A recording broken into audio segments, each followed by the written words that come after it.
Assalomu alaykum YouTube kanalimiz a'zolari. Tojikiston Konobodomda yana bitta obyektimiz tugatdik. So'kilishlarini qilib berganmiz.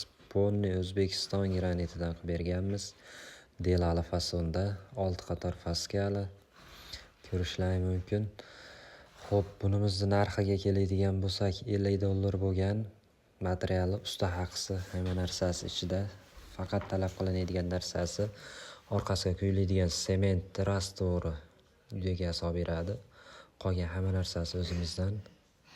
Sinalarga keladigan bo'lsak, sinalarimiz stupenkalar 1 metri $25 dan chiqqan. Materiali ichida avalniyligini hisobiga $25 bo'lgan. Agar tekizroq bo'ladigan bo'lsa, yana ham arzonroqqa chiqadi. Ko'rishlari mumkin. Bu tarafga balasina qo'ygani joy qilib berganmiz. Tiyagalar tagiga ponni dela qilib chiqarib berganmiz, tumba qilib. Kimga shunaqa xizmatlar kerak bo'ladigan bo'lsa, pastdagi nomerga aloqaga chiqaverasizlar akalar.